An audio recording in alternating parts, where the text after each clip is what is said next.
Alhamdulillah wassalatu wassalamu ala Rasulillah wa ala alihi wa sahbihi wa wala. Jadi insya-Allah kita masuk pada bab puasa. Bismillah. Bismillahirrahmanirrahim. Muka surat 50 kitab 2. Babus saum, bab puasa. Pengertian puasa. Menurut bahasa kata ini mempunyai erti menahan. Sedangkan menurut syarak adalah menahan diri dari segala yang membatalkan puasa dengan syarat-syarat seperti akan diterangkan. Ibadat puasa turun perintah kefarduannya pada bulan Syaban tahun 2 Hijriah.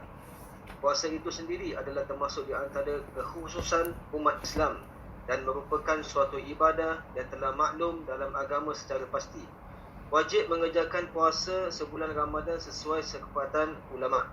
Dengan telah kesempurnaannya tanggal 30 Syaban. Jadi setakat ini saya rasa tak ada masalah, mudah ya. Penulis membicarakan tentang makna puasa dalam segi bahasa, dalam segi syarak. Dan selepas itu beliau mengatakan satu ibadah yang telah maklum dalam agama secara pasti. Maksudnya tidak ada khilaf di dalamnya. Dan dalilnya adalah dalil keyakinan. Dalil keyakinan. Maksudnya seseorang itu kufur kalau sekiranya dia mengingkari. Kalau satu orang mengatakan puasa itu tidak wajib, ini bukan orang Islam terus kita mengatakan dia telah murtad. Kalau dia mengatakan puasa Ramadan tidak wajib, ini sama seperti satu orang mengatakan solat 5 waktu tidak wajib. Apakah hukumnya? Ini adalah hukum riddah terus. Dia bukan saja kita mengatakan berdosa, tetapi dia keluar daripada agama Islam. Kenapa? Sebab dalil di sebalik kewajipan puasa ini adalah dalil yang bukan saja dia ijma', tetapi dia dalil keyakinan. Tidak ada khilaf ini para ulama ini di dalamnya. Kita ada ayat dalam Al-Quran yang terang mengatakan kutiba alaikumusiyam.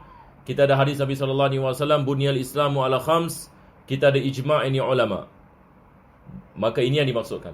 Selepas itu penulis membicarakan tentang bagaimana kita nak menentukan masuknya bulan Ramadan. Jadi inilah bahas yang ini berkenaan dengan ru'yah.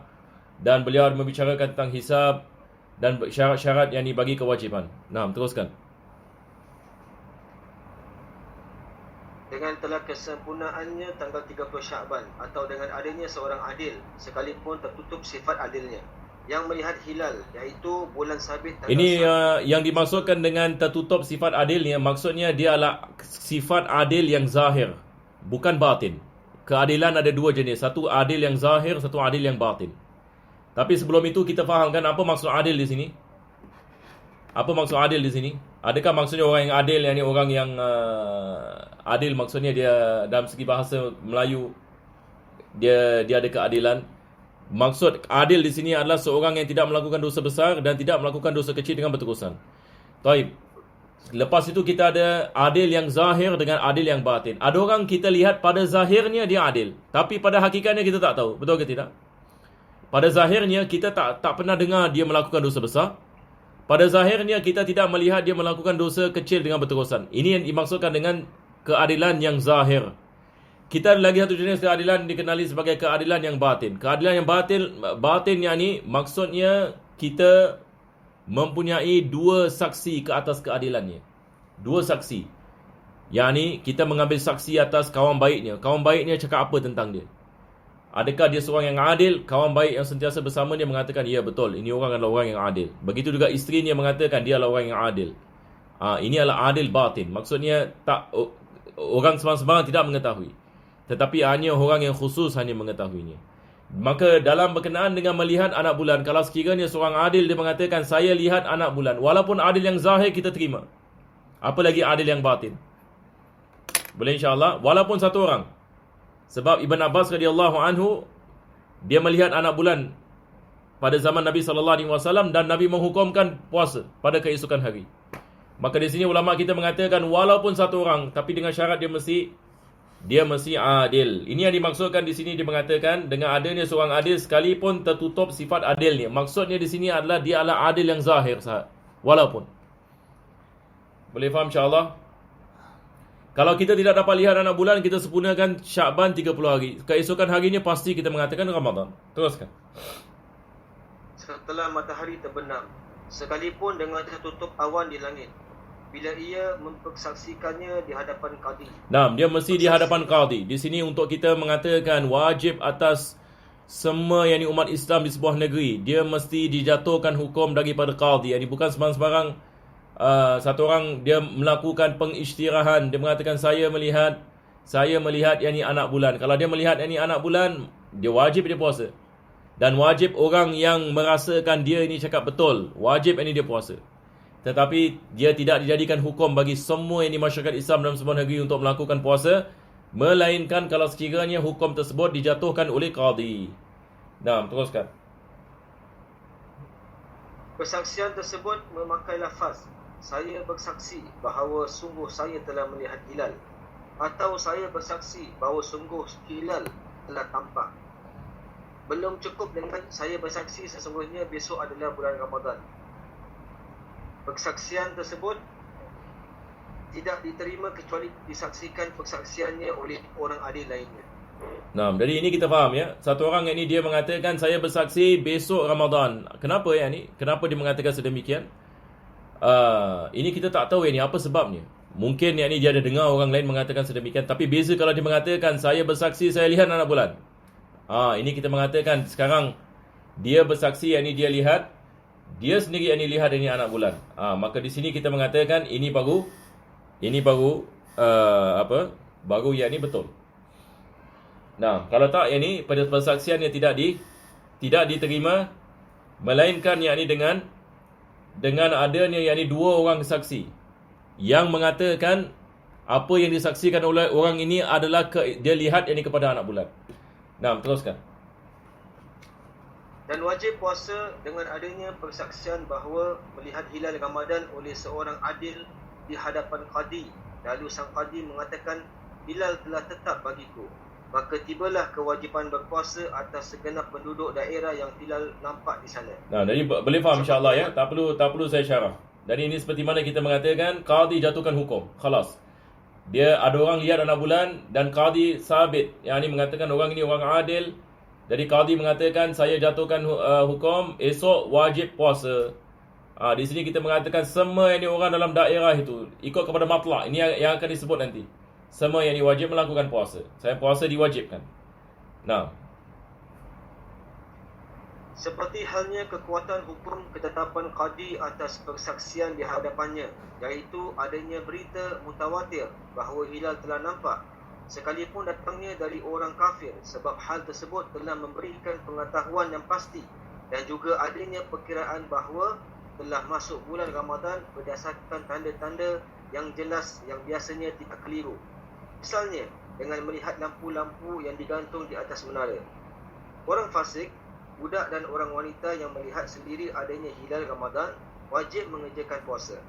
Demikian pula wajib berpuasa bagi orang yang meyakini benarnya pemberitaan dari orang fasik dan murahid, iaitu menjelang balik, bahawa telah melihat hilal dengan mata kepala sendiri, atau bahawa hilal telah nampak dari daerah lain yang sama matlaknya, sama tempat keluarnya matahari dan rembulan, baik masuknya hilal awal ke Ramadan ataupun akhir Ramadan. Demikian menurut pendapat yang lebih sahih.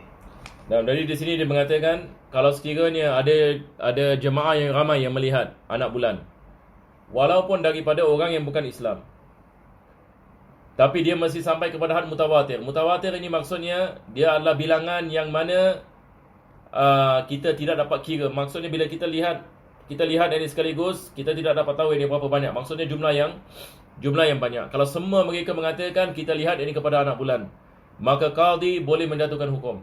Ini adalah pengecualian. Sebab ini adalah khabar mutawatir. Boleh faham insya-Allah mutawatir apa maksudnya? Mutawatir ini adalah istilah ini dalam Islam. Mutawatir maksudnya adalah jumlah yang mana kita tidak dapat kiranya. Boleh faham insya-Allah. Bila kita lihat dari satu kumpulan manusia, kita tak boleh dapat anggaran berapa banyak orang ini sebab dia ramai. Nampak tak? Ini adalah yang dimaksudkan dengan khabar ini mutawatir. Dan selepas itu penulis membicarakan kalau sekiranya dia tidak sampai kepada jumlah mutawatir, kalau satu orang kafir, dua orang kafir, tiga orang kafir misalnya, hatta 5, 10, mereka mengatakan kami lihat ini anak bulan, tapi semua orang kafir.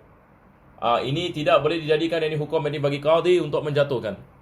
Akan tetapi orang yang dalam hatinya merasakan besar kemungkinan apa yang dikatakan oleh mereka ni benar, kita percaya kepada dia, wajib ini puasa ke atas ni. Jadi di sini penulis membezakan di antara hukum yang dijatuhkan oleh qadi dengan kewajipan bagi seseorang untuk melakukan puasa bagi dirinya sendiri. Maka ini perkara yang berbeza. Bagi qadi nak menjatuhkan hukum, sama ada kita mengatakan dia mesti diasaskan dengan seorang yang adil, yang mengatakan dia lihat anak bulan walaupun dia satu orang, ataupun khabar mutawatir. Khabar mutawatir walaupun ini daripada orang yang bukan ini Islam. Selain daripada itu, tidak boleh dia menjatuhkan hukum ini bagi wajib ini puasa Ramadan. Tetapi berbeza dengan satu orang yang mengamalkan puasa bagi dirinya sendiri. Jadi dia memberikan misal seperti apa? Seperti orang kafir, budak mumayyiz. Budak mumayyiz mengatakan saya lihat anak bulan. Ataupun orang fasik. Dia mengatakan saya lihat anak bulan. Tapi dia fasik. Baik, kita lihat ini orang fasik ini, kita percaya dia. Kita percaya dia. Besar kemungkinan dia kawan kita misalnya. Tapi kita tahu dia fasik, misalnya dia tak solat. Salahnya ni. Dan dia mengatakan semalam aku lihat anak bulan. Dan kita kenal dia. Biasa dia tidak akan tipu tentang benda-benda seperti ini. Dia walaupun dia tidak melakukan solat. Bukan semua orang tak melakukan solat. Kita tidak boleh percaya apa yang dia mengatakan. Cuma dalam Islam dia sebagai ihtiyat saja, berjaga-jaga. Tapi kalau kita kenal dia misalnya, kita lihat dia tidak akan tipu benda-benda seperti ini. Kita kawan dengan dia misalnya. Sekarang wajib kita puasa. Kalau dia mengatakan dia lihat anak bulan. Tapi kalau dia pergi kepada qadi, tidak boleh jatuh. Qadi tidak boleh jatuhkan hukum kalau dia fasik. Boleh insya-Allah. Di sini penulis ini dia membezakan satu orang yang mendapat khabar orang lain yang lihat anak bulan, adakah wajib baginya puasa ataupun wajib bagi qadi untuk menjatuhkan hukum. Maka ni ada dua perkara yang berbeza. Nah, teruskan kalau tidak ada soalan ya. Siapa-siapa kalau ada soalan antum boleh just type. Kalau ada siapa-siapa just boleh type ya. Ataupun nak tanya terus pun boleh. Kalau anda nak type pun boleh, tak ada masalah. Kalau tak ada soalan kita teruskan.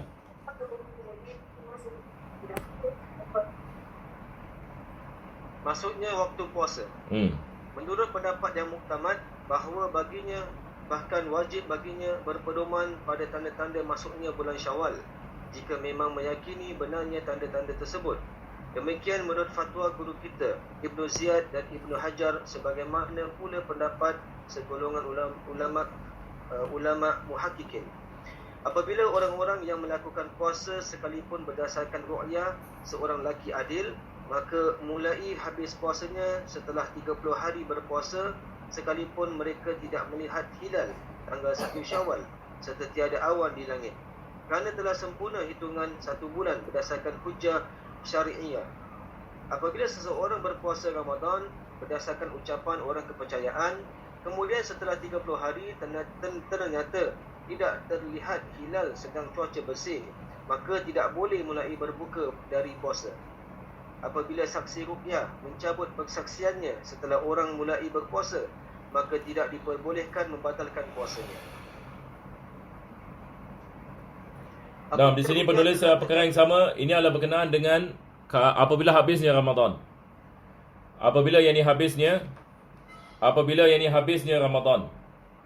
Jadi seperti mana penulis ini beliau ini mengatakan perlu ini kita lihat ini kepada anak bulan. Jadi biasa apa yang berlaku adalah apabila kita lihat anak bulan bagi Syawal, maka besok kita hukumkan sebagai hari raya Idul Fitri.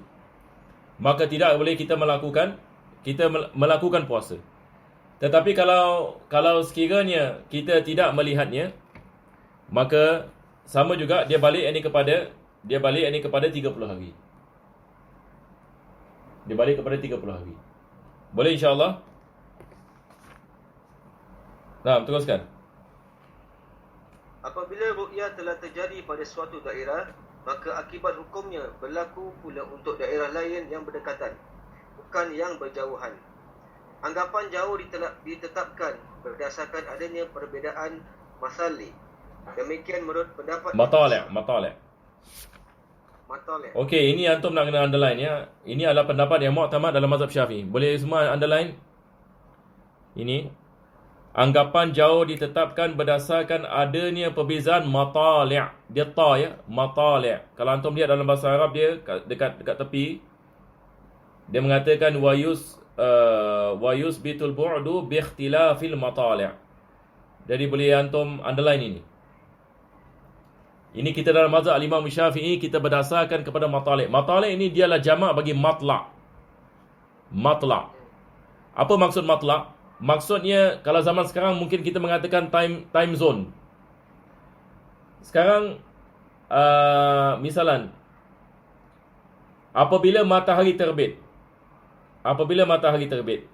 negeri yang sama time zone dengan terbitnya matahari, yang ini kita mengatakan matlak yang sama. Matlak yang sama. Maka hukumnya sama kalau sekiranya ada orang lihat anak bulan di sebuah kawasan. Maka hukumnya sama dengan orang yang tinggal dalam kawasan matlak yang sama. Boleh faham insyaAllah? Jadi matlak ini dia balik ini kepada satu kawasan yang mana kalau satu orang yang dilihat ini anak bulan, disebabkan dia punya kawasan itu berdekatan, orang yang dalam kawasan itu semua wajib puasa. Jadi dia balik ini kepada kawasan yang dikenali sebagai satu matlak. Sebagai yang ini satu matlak. Boleh faham insyaAllah? Jadi misalan, kita Singapura misalan. Apabila matahari terbit kan? Apabila matahari terbit, apakah negara yang sama kawasan yang ini dengan kita? Nampak? Sama yang ini time zone yang ini dengan kita. Jadi tentu sekali kita di Singapura misalan, lepas itu orang yang ini di Brunei, betul ke tidak? Lepas itu di sebelah Indonesia pun ada sikit, Batam, ini kita mengatakan matlak. Johor, kawasan yang di Johor ini misalnya satu matlak. Singapura, Brunei, sebahagian mungkin Kalimantan. Lepas itu masuk sikit ini Indonesia, kan? Dekat Batam, dekat Sumatera, sedikit dekat Tanah Jawa, begitu. Jadi ini kita mengatakan satu time zone. Satu orang yang ini misalnya dekat Brunei lihat anak bulan. Ini kita mengatakan dia time zone sama dengan kita. Maka diwajibkan kita melakukan puasa. Ini atas pendapat sebahagian ulama. Sebahagian dari ulama mereka mengatakan dia balik kepada matlak. Tetapi masalahnya negeri Brunei, negeri Singapura, negeri Malaysia, negeri Indonesia dia berbeza pemerintah. Maka sebahagian dari ulama mengatakan dengan syarat pemerintah ni sama. Jadi bayangkan kalau sekiranya Brunei, Johor, Singapura, Batam, semua satu negeri misalnya. Ini kita mengatakan tidak ada khilaf. Kalau sekiranya satu orang dekat Singapura lihat anak bulan, maka yang lain semua yang ini wajib puasa. Sebab bukan saja kita mengatakan dia satu matlak, tetapi dia adalah satu pemerintah. Tapi ulama kita, ada sebahagian ulama mengatakan kalau sekiranya anak bulan itu dilihat dalam satu matlak tapi beza pemerintah, maka ada pendapat mengatakan tidak diwajibkan bagi negara yang lain untuk mengikuti. Jadi di sini kita ada khilaf. Tetapi lebih afdal biasanya adalah digalakkan untuk kita keluar daripada khilaf. Semua yang ini sepakat ini untuk puasa, supaya kita keluar ini daripada khilaf. Sebab besar kemungkinan ini besok Ramadan. Sebab satu orang ini di Singapura kalau lihat anak bulan, Johor pasti satu matlak. Tapi kalau misalnya ini Singapura ini puasa, ini Johor tak puasa, masalah ini. Ataupun Johor yang ini puasa, Singapura tidak puasa. Nampak tak? Kalau sekiranya Johor yang ini mengatakan, yang ini sabit, yang ini mereka mengatakan misalnya, yang ini dia lihat anak bulan. Dia lihat ini anak bulan. Bagaimana sekarang? Dia lihat anak bulan. Maka di sini kita mengatakan, ini besar kemungkinan kita mengatakan Singapura besok adalah Ramadan. Boleh insyaAllah. Kenapa saya suruh underline? Sebab kita ada perbezaan dari ulama berkenaan dengan apa yang dimaksudkan jauh dan apa yang dimaksudkan dekat. Sebagian dari ulama mengatakan dia adalah masafatul qasr. Yang ni lihat anak bulan ini dia masafatul qasr. Maksudnya 86 km, 90 km radius. Faham tak? Jadi ada perbezaan. Sama ada kita mengatakan 90 km radius ataupun matlak. Pendapat yang mu'tamad dalam mazhab Syafi'i balik kepada matlak dan bukan ini masafatul qasr. Walaupun kita ada pendapat yang mengatakan sedemikian. Nah, teruskan. Penulis mengatakan mengikut pendapat yang asah. Ini adalah khilaf ashab Syafi'i. Sebab sebagian ashab ini mengatakan dia adalah masafatul qasr. Nah, teruskan. Ustaz, ada soalan. Ya. Nak jawab sekarang atau nanti, Ustaz? Nanti anda tengok Dia kalau soalan yang ringkas bolehlah. Salam, jika saya nampak anak bulan tapi saya tak ikut. Tapi saya ikut qadi untuk mula puasa. Adakah saya berdosa? Ya, awak berdosa. Sekarang dia lihat anak bulan. Jom. Kita yakin ni dengan mata kita lihat anak bulan. Tamam. Wajib kita puasa. Tak ada cerita. Wajib kita puasa. Tamam? Tapi qadi tidak mengetahui. Qadi tinggal jauh ini misal, ataupun qadi tak percaya kita misalnya. Qadi tidak percaya. Nampak? Tapi bagi kita wajib ini kita puasa. Tapi adakah qadi berdosa? Kalau sekiranya qadi tidak menentukan hukum, sekarang qadi mengatakan kita tidak sabit ada orang lihat anak bulan. Ada orang yang ini lihat anak bulan tapi dia diam. Dia berdiam diri dekat rumah. Dia tak buat apa-apa. Salah. Maka tidak berdosa. Dia tidak berdosa. Tapi orang yang melihat anak bulan ini hukumnya wajib. Nah, teruskan. Yang dimaksud perbezaan matalik ialah adanya dua daerah itu berjauhan. Yang sekira hilal dapat dilihat dari daerah yang tunggal. Tetapi biasanya dari daerah yang satunya lagi tidak dapat. Demikian dikatakan dalam Al-Anwar. Dalam hal ini Kitabul Anwar daripada Al-Imam Ardabili. Yani dia menerangkan apa yang dimaksudkan dengan matla'. Nah. Jadi dia mengatakan matla' ni kalau kita lihat anak bulan, misalnya kita di Singapura kan. Sekarang kita di Singapura kita lihat anak bulan. Baik, anak bulan yang kita lihat ini dia berapa jauh orang boleh lihat anak bulan yang sama? Boleh faham? Sekarang kalau antum bayangkan sekarang kita lihat kita kat Singapura kita lihat anak bulan. Baik. Di sekitaran kita ni berapa jauh orang boleh lihat anak bulan yang sama yang kita lihat? Berapa jauh? Itu soalannya. Nampak tak? Jadi Syekh Ardabili mengatakan ini yang dimaksudkan dengan matla'. Sebagian ulama mengatakan balik ini kepada matahari.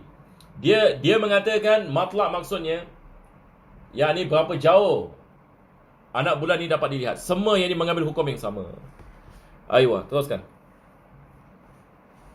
Dalam hal ini, At-Tajud Tabrizi berkata yang diakui oleh ulama lain bahawa tidak mungkin terjadi perbezaan matalik dalam jarak yang kurang daripada 24 farsah. As-Subuki memperingatkan dan diikuti oleh ulama lain bahawa sesungguhnya dengan adanya ru'yah di daerah timur bererti pula ru'yah telah terjadi di daerah barat, bukan sebaliknya. Sebab waktu malam datang di daerah timur sebelum ke daerah barat. Sesuai dengan pembicaraan para ulama adalah bila mana ru'yah telah terjadi di daerah timur, maka seluruh daerah di sebelah baratnya terkena kewajipan melakukan sesuatu dalam kaitannya dengan ru'yah tersebut, sekalipun berlainan. Ini adalah pendapat yang ketiga.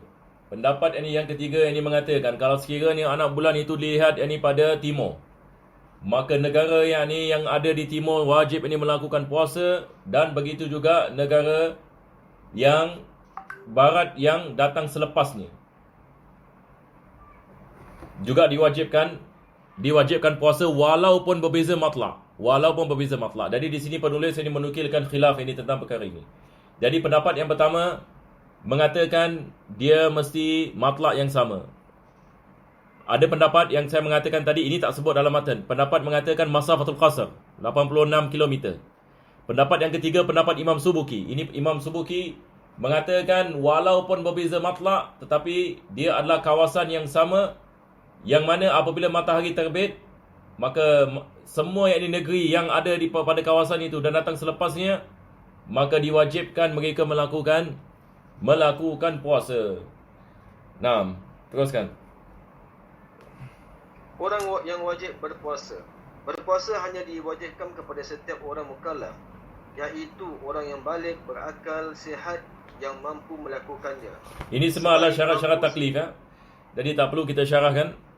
Diwajibkan bagi orang baligh, berakal,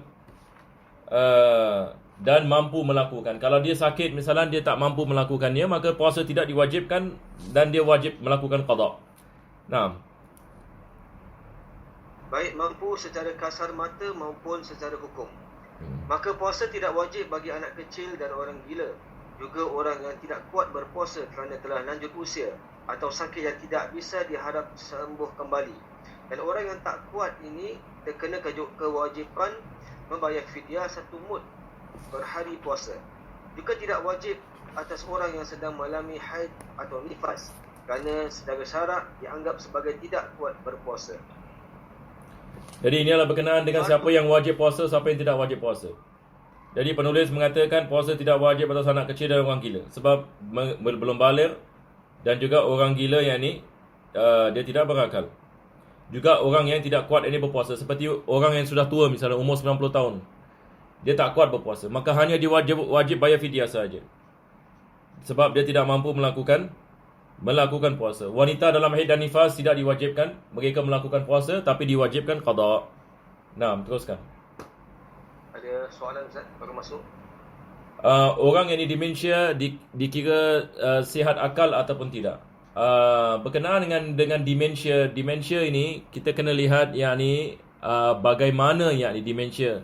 Adakah demensia yang dia mengalami demensia yang kuat ini sehingga kan kita mengatakan dia sudah tidak berakal, ataupun dia mild ini demensia. Maksudnya dia boleh faham. Dia boleh faham. Yakni cuma kadang-kala yakni datang yakni misalan keadaan yang mana dia hilang yakni akalnya. Jadi kalau sekiranya kita mengatakan demensia yang dilalui yakni oleh seseorang itu tahap yang mana doktor mengatakan this person lost consciousness, maksudnya dia sudah tidak dapat faham yakni apa yang di sekitarannya. Ini kita mengatakan tidak diwajibkan baginya puasa. Tidak diwajibkan baginya puasa. Tapi kalau sekiranya dia masih berakal, tapi cuma dia lupa-lupa misalnya, maka di sini kita mengatakan wajib ini dia puasa selagi mana dia berakal. Maksudnya dia tahu, oh ni bulan Ramadan, saya sedang ini melakukan puasa. Nampak tak? Saya sedang melakukan puasa, saya tidak boleh makan, saya tidak dapat minum. Kita boleh berbual dengan dia, dia boleh faham. Ini kita mengatakan berakal. Jadi kita kena lihat keadaan. Jadi demensia ni wallahualam saya pun tak tahu. Sebab dia lain orang lain. Sebab ada orang yang ni dia doktor mengatakan dia demensia, tapi kita lihat dia okey. Kita boleh berbual dengan dia. Saya ada saudara misalan, dia demensia tapi dia faham apa kita berbual dengan dia, dan dia dapat berbual dan dia dapat ceritakan, dia masih ingat apa yang telah berlaku pada zaman dahulu, dia dapat menceritakan dan sebagainya. Selagi mana kita mengatakan akalnya masih ada, wajib dia puasa. Tapi kalau sekiranya demensianya dalam keadaan bila kita berbual dengan dia pun tak faham ini. Dia lihat kita, dia pun tak kenal siapa kita misalnya. Ini kita mengatakan, boleh kita mengatakan akalnya ini sudah tidak berfungsi. Maka ini bukan mukallaf. Sebab dia tidak dapat bezakan apa di hadapannya. Bagaimana kita nak suruh dia puasa? Dia tak tahu apa itu puasa. Nampak tak? Nah, teruskan. Apa Ustaz? Ya. Tentang dementia tu, masalahnya dia misalnya dia normally okey, kita boleh interact semua, dia faham, tapi kadang-kala dia macam short term lost memory tau. Itu dia. Dia lost memory tu kadang-kadang dia makan tan puasa dan tidak makan apa. Ya. Jadi dia kalau lost dia punya maksudnya dia punya kesedaran akalnya, sekarang dia bukan mukallaf. Jadi maksudnya dia punya taklif masuk keluar.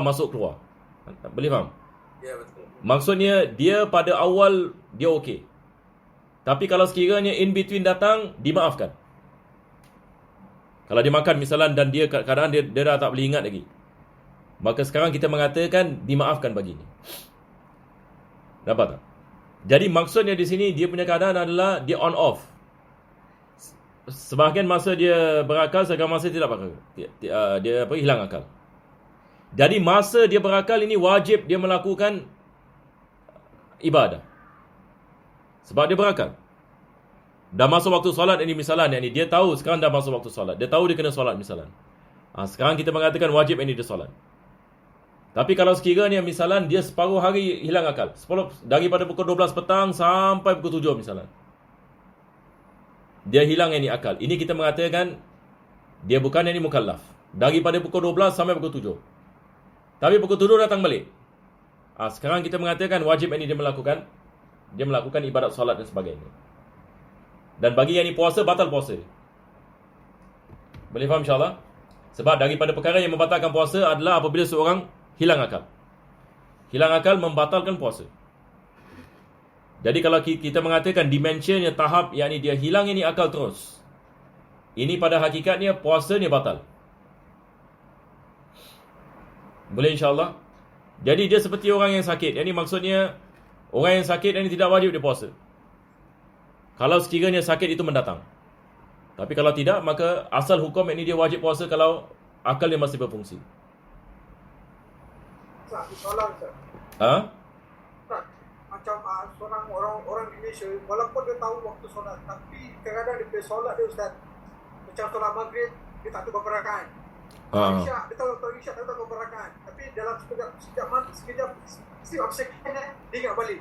Dimaafkan. Kalau sekiranya dia masih berakal, cuma dia solat dalam keadaan sedemikian, dalam keadaan seperti ini solatnya sah, dia dimaafkan sebab ada keuzuran. Dia ada keuzuran. Tapi kalau sekiranya dia terus akalnya tidak berfungsi, tidak diwajibkan dia solat sebab dia bukan mukallaf. Kalau sekiranya dia tidak dapat bezakan sama sekali apa itu solat, dia terlupa yang ni. Dia tidak tahu. Dia tidak dapat berfikir lagi. Ini kita mengatakan mustahil yang ni, dia bagaimana dia nak melakukan solat. Ini adalah misal satu orang yang sudah tidak berakal. Boleh insya-Allah?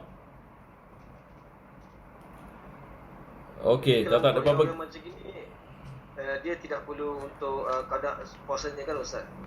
Ibaratkan dia sebagai orang gila. Ya. Kalau sekiranya dia tidak puasa yang ini disebabkan datang yang ini keadaan seperti ini, tidak diwajibkan atasnya qada. Sebab kalau kita mengatakan dia bukan mukallaf, tidak diwajibkan qada. Nah. Sambung Ustaz. Ya. Fardu rukun puasa. Fardu puasa adalah niat di dalam hati. Mengucapkannya tidak menjadi syarat tetapi sunat dilakukan. Makan sahur belum cukup dianggap sebagai niat puasa, sekalipun dimasukkan guna menghimpun kekuatan berpuasa. Demikian pula perbuatan menahan diri dari mengambil sesuatu yang bisa membatalkan puasa kerana khawatir jangan-jangan telah datang fajar selama tidak terlintas di dalam hatinya melakukan puasa dengan sifat-sifatnya yang wajib, yang harus dinyatakan dalam niat berpuasa. Nah, ini kita dah mazhab Imam Syafi'i agak strict sikit tentang niat ya. Satu orang ini kalau dia bangun sahur tapi tak niat puasa. Tapi kita tanya dia, awak bangun sahur untuk apa? Sebab saya tahu ini bulan Ramadan sebab saya bangun sahur. Tidak sah ini puasa ni. Kalau dia mengatakan dia tidak niat puasa, dia tidak niat tapi bangun sahur, tak cukup. Jadi dia mesti niat dalam hati. Saja aku puasa, kewajipan ini puasa Ramadan berkeesokan hari kerana Allah Ta'ala kita mengatakan baru sah ini puasa ni. Kalau dia tidak niat, maka tidak sah puasanya walaupun dia bangun sahur. Ini penulis dia mengatakan walaupun dia bangun sahur. Nah, teruskan. Niat puasa itu dilakukan setiap hari puasa. Apabila pada malam pertama orang berniat puasa seluruh bulan Ramadan, maka belum mencukupi untuk selain hari pertama. Nah, di sini kita ada khilaf di antara mazhab Syafi'i dengan mazhab Maliki. Mazhab Maliki mengatakan boleh. Hari pertama kita niat nawaitu sauma Ramadan. Nawaitu sauma Ramadan. Ataupun nawaitu sauma Ramadan ini hadis sanati lillahi ta'ala sebagai misal. Maka ini dalam mazhab Maliki boleh. Dalam mazhab Syafi'i wajib kita niat bagi tiap-tiap hari sebab tiap-tiap hari adalah ibadat yang berbeza. Kenapa wajib kita niat tiap-tiap hari? Sebab tiap-tiap hari ada hukum yang khusus, yang ibadat yang berbeza, yang tidak sama dengan hari yang lain. Nah, teruskan. Guru kita berkata, Tapi hal itu sebaiknya saja dilakukan agar pada hari di mana dia lupa niat di malamnya tetaplah berhasil puasanya, menurut Imam Malik. Nah, alhamdulillah Syekh Ibn Hajar memberikan kepada kita jalan keluar. Yang ni biasa ini apa kita buat. Malam yang pertama kita niat puasa seluruh bulan Ramadan. Kalau sekiranya kita terlupa nak niat, maka khalas, kita boleh teruskan kita punya puasa. Selamat sikit. Taklid kepada mazhab Maliki. Teruskan. Sebagaimana disunatkan niat di pagi hari bagi orang yang terlupakan niat di malamnya agar tetap berhasil puasanya. Nah, menurut Imam Abu Hanifah. Nah, dalam mazhab Hanafi juga ada keringanan. Yang ni, kalau sekiranya satu orang terlupa nak niat pada waktu malam, dia boleh niat pada waktu pagi. Ini dalam mazhab Imam Abu Hanifah. Nah, teruskan. Dan jelas keberhasilan puasa di sini adalah bagi orang yang taklid mengikuti pendapat kepada Imam Malik atau Imam Abu Hanifah. Kalau tidak, maka bererti ia melakukan ibadah yang rosak menurut keyakinannya sendiri. Nah, tapi dengan syarat dia mesti niat taklid. Ini lagi satu perkara. Kalau satu orang jahil misalnya, dia tak tahu dan dia tak niat, kita mengatakan wajib ini awak qada.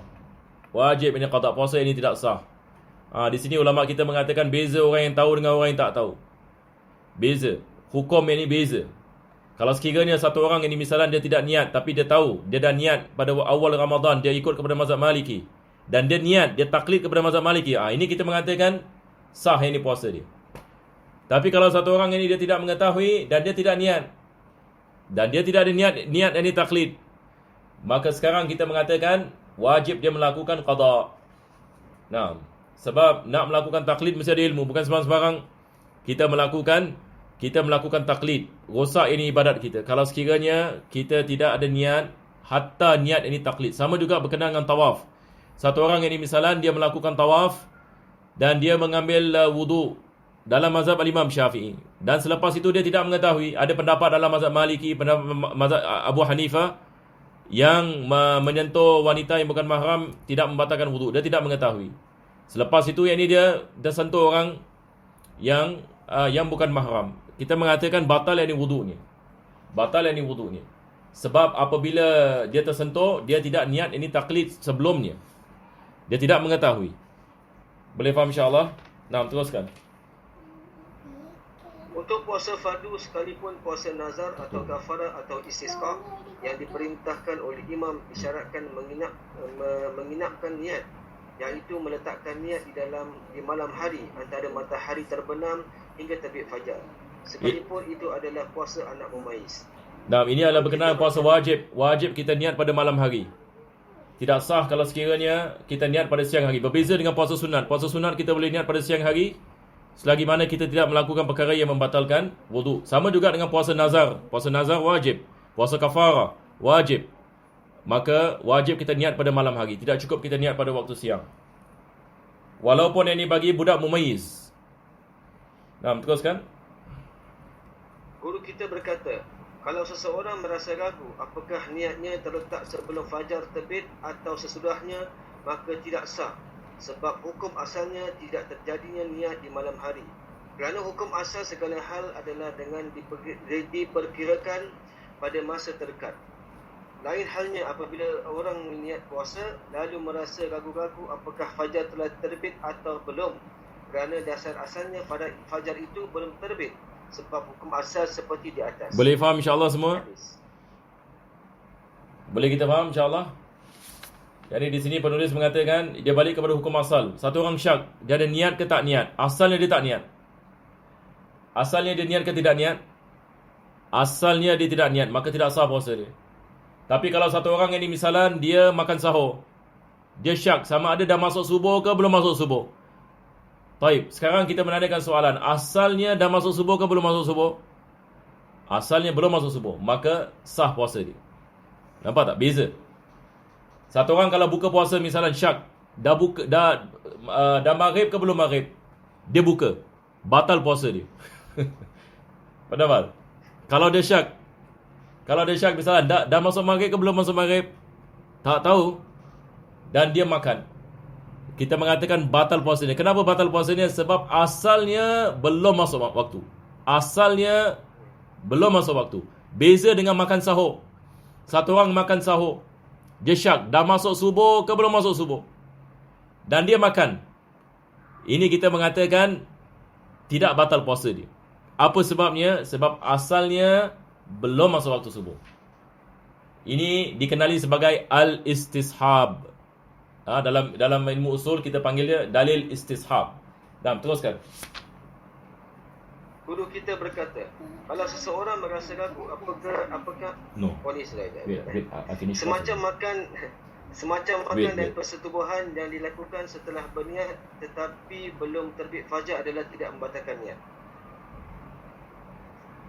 Memang benar tidak membatalkan, namun jika memutus niat puasa sebelum terbit fajar, maka pasti perlu diperbaiki kembali. Dalam niat disyaratkan pula ta'yin, iaitu menentukan puasa fardu mana yang diniatkan. Okey, sebelum itu penulis seperti mana kita mengatakan tadi, dia sekarang pada waktu belum lagi masuk subuh kan. Dia mengatakan semacam makan dan persetubuhan. Jadi makan seperti misal tadi saya mengatakan, dia makan sahur dan dia syak, dah masuk subuh ke belum? Asalnya belum masuk. Sama juga kalau dia melakukan persetubuhan, dia tak tahu yang ini dah masuk waktu subuh, dia dalam keadaan syak misalan, dia tidak berdosa dan tidak diwajibkan kafarah. Tidak berdosa dan tidak diwajibkan kafarah, dan puasanya tidak batal. Sebab asalnya subuh belum lagi masuk. Boleh kita faham insya-Allah? Tapi dia mengatakan memang benar tidak membatalkan, namun jika memutus niat puasa sebelum ini terbit fajar. Kalau sebelum ini terbit fajar, maka tidak ada masalah. Dia boleh niat sekali lagi. Lepas itu penulis membicarakan berkenaan dengan ta'yin. Dia mesti ta'yin. Dia puasa ni untuk apa? Nah, teruskan. Dalam niat disyaratkan pula ta'yin, iaitu menentukan puasa fardu mana yang diniatkan. Misalnya Ramadan atau nazar atau kafarah, dengan cara setiap malam berniat bahawa besok akan melakukan puasa Ramadan atau nazar atau kafarah, sekalipun tidak menentukan sebab kewajipan kafarah. Nah, ini maksudnya ta'yin di sini dia mesti membezakan dia puasa untuk apa. Adakah dia puasa untuk Ramadan ataupun kafarah ataupun nazar. Kalau satu orang itu dia puasa nazar misalan, dia bernazar misalan, kalau dia pass exam dia nak puasa 3 hari. Baik, besok dia nak puasa, maka wajib dia niat pada waktu malam, dan wajib dalam niat dia mesti niat yang puasa esok hari adalah puasa nazar, baru sah. Tapi kalau dia setakat ini puasa begitu, ini kita mengatakan jadi puasa sunat. Sama juga dengan kafarah.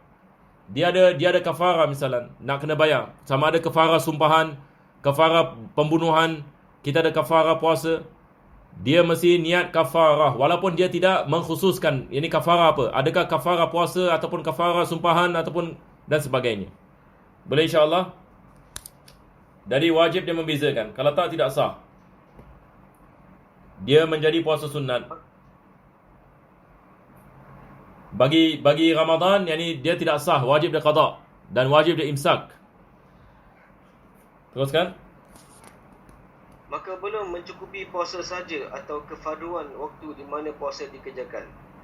Memang bagi orang yang melakukan kewajipan qada puasa Ramadan 2 kali, nazar atau kafarah dari berbagai sebab, maka tidak disyaratkan ta'yin kerana kewajipan di sini tunggal jenis. Jadi di sini yang dia mengatakan bagi orang yang melakukan kewajipan qada puasa ini Ramadan, nazar ataupun kafarah dari berbagai sebab, maka tidak disyaratkan ta'yin kerana kewajipan di sini tunggal jenisnya. Yani maksudnya dia walaupun ini kita tidak melakukan ta'yin, tetapi dia pasti adalah puasa yang kita melakukan. Maka di sini penulis ini mengatakan maka sah ini puasanya.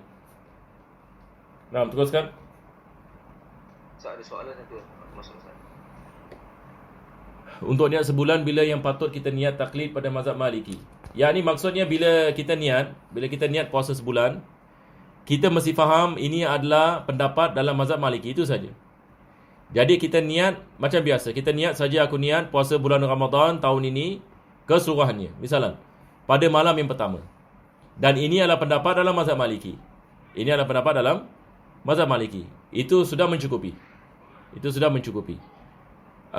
Jadi kita niat pada malam yang pertama. Tapi kalau kita terlupa dia menandakan apa, atau setelah kita lupa niat pada salah satu malam dalam Ramadan. Misalnya kita lupa niat pada malam yang ke-10. Ini macam mana ni? Adakah dia lupa niat puasa sebulan, lepas itu malam yang ke-10 baru dia teringat? Dia boleh niat pada malam yang ke-10 yang dia nak puasa yang ini sampai habis Ramadan. Tidak ada masalah bila dia ingat. Teruskan. Dikecualikan dari penginapan yang disyaratkan pada puasa fardu adalah puasa sunat. Maka puasa sunat sekalipun yang ditentukan waktunya tetap sah niatnya dilakukan sebelum matahari zawal berdasarkan pada hadis sahih. Dan dikecualikan dengan takyin yang disyaratkan pada puasa fardu adalah puasa sunat juga. Nah, puasa sunat ini hukum sama, wajib takyin. Cuma puasa sunat boleh kita niat pada waktu pagi. Itu beza ni. Nah, teruskan. Maka puasa sunat sekalipun yang ditentukan waktunya tetap sah niatnya dilakukan tanpa takyin, sebagaimana hukum yang dipedomani oleh tidak hanya seorang ulama. Memang benar boleh berniat namun Imam An-Nawawi membahas dalam Al-Majmu' mengenai disyaratkannya takyin dalam niat puasa sunat rawatib seperti puasa Arafah dan yang bergandengan dengannya. Maka puasa selain rawatib tidak bisa berhasil bersama rawatib sekalipun telah diniatkan. Bahkan yang sesuai dengan qiyas sebagaimana dikatakan oleh Al-Asnawi adalah bahawa niat sekaligus dua puasa, iaitu rawatib dan lainnya adalah batal. Sebagaimana orang yang niat sekaligus solat zuhur dan sunat zuhur, atau niat sunat zuhur sekaligus sunat asar. Ini berkenaan dengan puasa sunat, wajib kita melakukan ta'in, melainkan kalau dia puasa sunat mutlak. Yang ni dia mengatakan saya nak puasa hari ini, tak ada sebab, dia nak puasa, sah. Tapi kalau sekiranya dia nak puasa Arafah, maka dia niat Arafah. Dia nak puasa misalnya ini sunat ini Muharram, ini misalnya niat ini sunat ini Muharram. Dan selepas itu penulis membicarakan tentang combine intention. Combine ni biasa orang tanya berkenaan dengan solat puasa 6. Boleh tak kita combine niat ini puasa 6 dengan qada ini Ramadan? Syekh Ibn Hajar mengatakan boleh. Kita ada khilaf dalam mazhab Syafi'i. Jadi biasanya kita mengambil pendapat ini. Yang ini boleh kita combine ini intention. Satu orang ini qada Ramadan dan dia niat puasa 6. Tetapi lebih afdal, seperti mana ulama kita mengatakan, dia bezakan supaya pahala lebih besar. Jadi combine puasa walaupun sah, tapi puasa tak sama, pahala tak sama. Sebahagian dari ulama seperti Al-Imam Asnawi mengatakan tidak sah. Jadi kita ada khilaf ini tentang perkara ini. Nah, teruskan. Niat yang telah mencukupi paling tidak adalah saya niat berpuasa Ramadan, sekalipun tanpa menyebutkan fardu. Nah, walaupun dia mengatakan nawaitu sauma Ramadan, sah. Walaupun dia tidak mengatakan fardu Ramadan. Sebab kenapa? Sebab Ramadan ni tentu sekali Ramadan wajib. Ayo.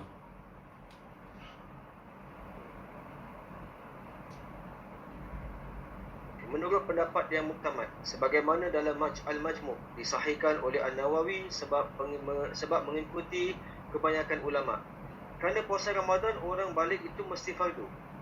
Sedang yang sesuai dengan pembicaraan Ar-Raudah dan Al-Minhaj, hukumnya wajib dilakukan. Niat telah mencukupi sekalipun tanpa menyebut besok hari, sebagaimana disebutkan oleh dua guru kita, iaitu Imam Nawawi dan Imam Rafi'i. Kerana lafaz besok hari itu dalam pembicaraan ulama tafsiri dengan takyin. Nah, tidak wajib. Pada hakikat. Teruskan.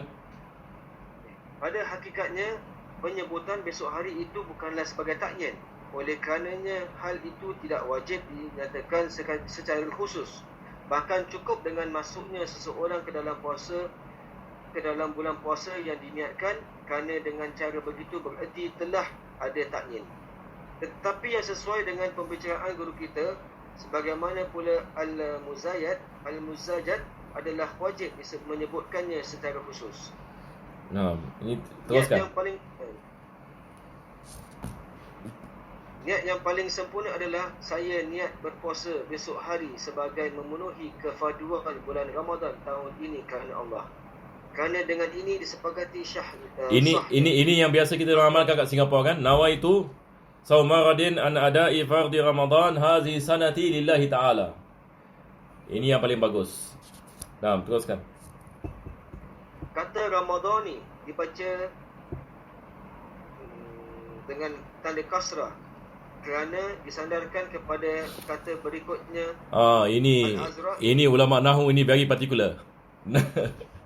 Nawaitu sauma ghadin an ada'i fardhi syahri Ramadani hazi sanati. Sebab dia mudhaf dengan mudhaf ilaih. Nampak tak? Walaupun Ramadan dia mamnu min as-sarf. Ramadan ini dia tidak ada tanwin dan dia tidak mengambil kasrah. Ramadanu dengan Ramadana. Tapi disebabkan mudhaf dengan mudhaf ilaih dia mengambil kasrah. Jadi kalau satu orang ini baca nawaitu sauma ghadin an ada'i fardhi syahri Ramadana hazi sanati. Salah. Ada orang very particular. Dia kenapa dia particular? Sebab ini satu masjid pakai mic. Dan melakukan kesilapan ini. Sebahagian guru kita dulu, ada sebahagian guru kita, Masya Allah, dia betul-betul tak happy dengan perkara seperti ini. Tapi zaman sekarang mana orang orang dah tak perlu. Yang penting kita niat. Ayo.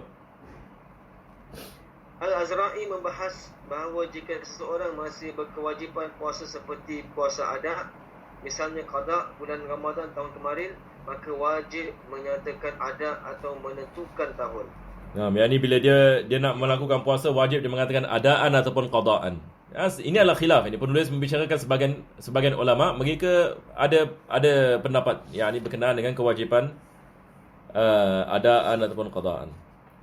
Nah, ini kita ada soalan di sini.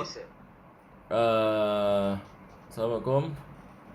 Salam. Untuk berpuasa nazar, boleh tak seorang itu gabungkan puasa nazar dengan puasa sunat sekali? Ini mengikut pendapat Syekh Ibn Hajar.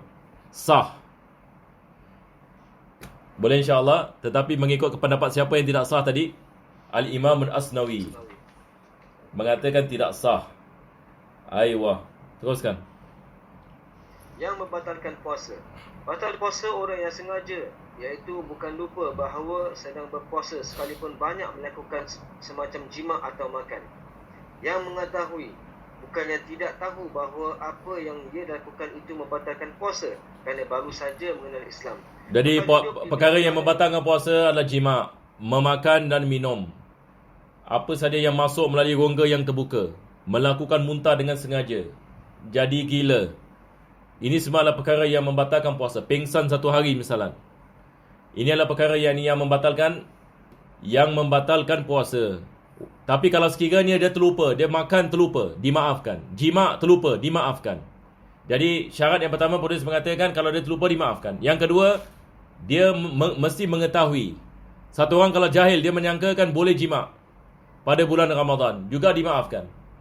Kalau sekiranya dia jahil, dia tidak mengetahui, dia menyangkakan puasa tak boleh makan tapi boleh minum, dia minum, dimaafkan. Tapi ini mesti kejahilan yang dimaafkan. Satu orang baru masuk Islam, dia mu'allaf misalan, dia baru masuk Islam dan dia belum sempat belajar hukum ahkam. Lepas tu kita suruh dia puasa, dia pun puasa, dia menyangkakan puasa boleh minum. Ini kita mengatakan dimaafkan. Tapi kalau sekiranya dia dah tinggal Singapura dah 20 tahun, dia mengatakan saya tak tahu, ini kita mengatakan tak ada keuzuran bagi awak nak kena qada. Nak kena qada. Sebab ini kejahilan yang tidak dimaafkan. Sebab kejahilan ada dua jenis. Kejahilan yang dimaafkan dengan kejahilan yang tidak dimaafkan. Nah, teruskan. Atau hidup di belantara yang jauh dari orang yang mengetahui hadis itu dan sekehendak hati, bukan dalam keadaan terpaksa yang tidak hasil dari pemaksaan tersebut, menyengajakan fikiran dan tidak mendatangkan kelazatan. Nah, begitu juga dengan orang yang dipaksa, dimaafkan. Kalau dia dipaksa misalan, dia dimaafkan. Tapi ulama kita mengatakan kalau dia dipaksa untuk melakukan jima', batal puasanya. Walaupun dia dipaksa. Tapi kalau dia dipaksa untuk makan, tak batal. Ini adalah homework bagi antum semua. Kenapa ulama kita bezakan orang yang dipaksa jima' dengan orang yang dipaksa makan. Yang dipaksa makan batal puasa. Tak batal. Yang dipaksa jima batal puasa. Jawapannya ada di sini. Penulis di sini dia sedang menerangkan itu. Sebab jima yang ni berbeza. Jima ini mesti ada kelazatan baru boleh melakukan. Kalau tak, yang ni bagaimana dia dapat melakukan jima? Berbeza dengan makan. Orang boleh paksa seorang itu makan walaupun dia tidak mahu. Tapi bagaimana kita nak paksa orang melakukan jima? Jadi sebahagian ulama kita mengatakan mustahil. Maka batal puasa dia. Tapi dia tidak berdosa. Kalau dia dipaksa. Baik, teruskan. Tapi kena kafarah Ustaz. Kena kafarah tak tadi? Apa dia? Kena kafarah Ustaz. Orang yang dipaksa. Kalau kita mengatakan keuzuran, nanti saya confirm lagi. Ini dalam minhaj ada sebut masalah ini. InsyaAllah kita nanti saya kembali ke tentang perkara ini. Nah, teruskan. Sebab yang pertama, melakukan persetubuhan sekalipun tidak mengeluarkan mani.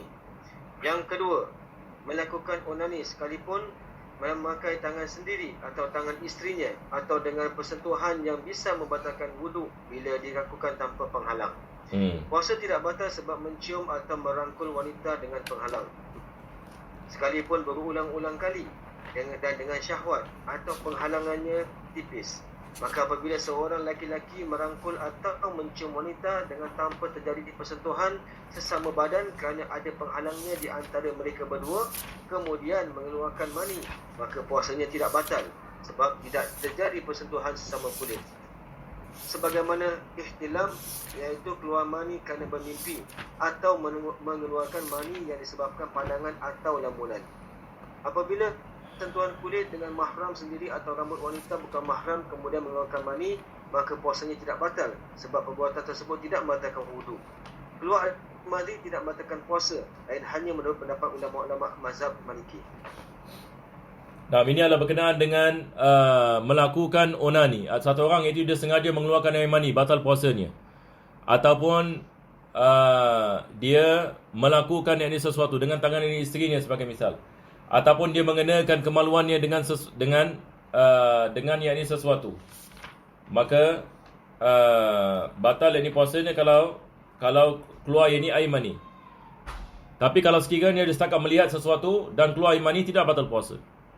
Begitu juga kalau kena ini kepada rambut ataupun kuku sebagai misal, sebab ini bukan tempat-tempat yang ada syahwat. Selepas itu penulis juga membicarakan tentang jima. Jima juga membatalkan puasa. Nah. Jadi tidak ada masalah ya. Ada siapa-siapa ada soalan? Adakah beza jima di antara lelaki dengan wanita? Batalkah puasa bila yang ini dirogol? Ini kita mengatakan dia adalah hukum paksaan. Seseorang itu dipaksa. Maka ia pada zahirnya dia tidak membatalkan puasa. Tetapi di sini batalnya puasa disebabkan ada sesuatu masuk ke dalam rongga yang terbuka bagi wanita.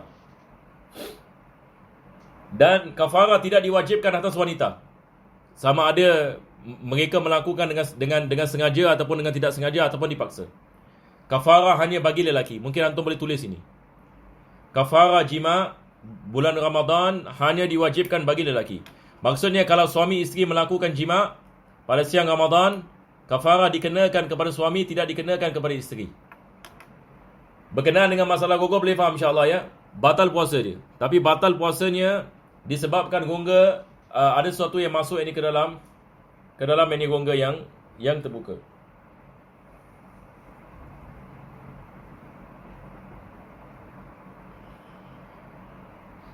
Ada siapa-siapa ada soalan? Okay, jadi kat sini penambahan dia kat sini Ustaz, yang mana kita melihat, iaitu kalau dia bergesil suami isteri atau lelaki perempuan dengan ada penghalang dan keluar mani, puasa dia tak batal. Tidak batal. Kalau ada penghalang. Tapi kalau tidak ada penghalang, seperti zakarnya pada badan isterinya. Nampak tak? Di sini tidak ada penghalang. Lepas tu keluar mani, batal puasa dia.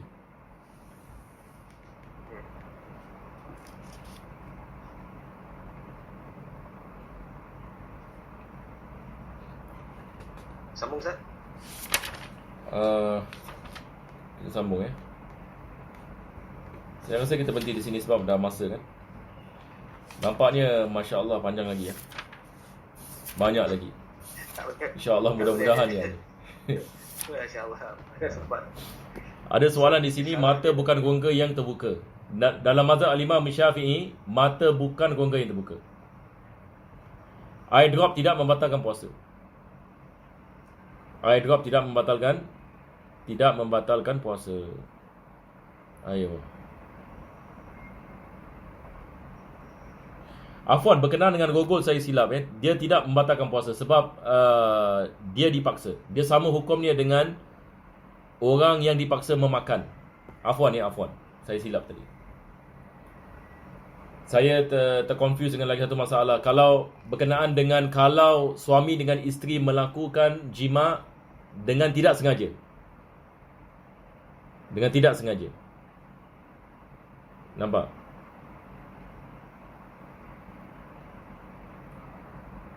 Jadi yang batal puasa adalah isteri.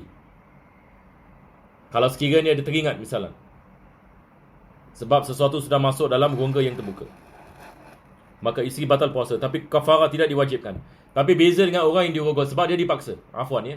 Dipaksa keuzuran. Sebab dalam keadaan seperti ini, dia dipaksa. Dia dipaksa melakukan persetubuhan, tapi perempuan dirogol. Tadi kita membicarakan tentang lelaki dipaksa untuk melakukan persetubuhan. Sebagian ini ulama mengatakan batal puasa dia. Sebab mustahil kita paksa orang melakukan jima tanpa ada kelazatan. Sebab kalau dia tidak ada kelazatan, bagaimana alat dia boleh naik? Nampak? Dia punya ini. Tapi berkenaan dengan wanita dirogol, dia tidak batal puasa. Afwan. Baik. Jadi kita berhenti di sini ya, insya-Allah. Kita baca doa. Kalau tak ada soalan lagi. Bismillah. Bismillahirrahmanirrahim. Rabbana anfa'na 'allamtana wa bi'allimna alladhi yanfa'una wa bifaqihna wa faqih ahlana wa qarabatina fi dinina ma ahli kutri unsa wa dhakar. Rabbi wafiqna wa fiqhum lima tartadi qawlan wa fi'lan karama mujikil kulan halalan a'ima wa ahila ana atiya kulama nasabi hayrwan wa kulla syar. Rabbana wasil hana kulla syu'un وأكر ربي بذا منك العيون واقضي عنا ربنا كل الديون قبل أن تأتينا غسل المنون غفر واستر أنت أكرم من ستر وصلاة الله تغشى المصطفى من إلى الحق دعانا والوفاء بكتاب فيه للناس صفاء وعلى الأهل الكرام شرفاء وعلى الصحب المصابح نور اللهم احلنا بالهدى واجعلنا ممن يستمعون في رضاك ولا تولنا وليا سواك ولا تجعلنا ممن خلق أمر وأصاب وحسبنا الله ونعم الوكيل ولا حول ولا قوة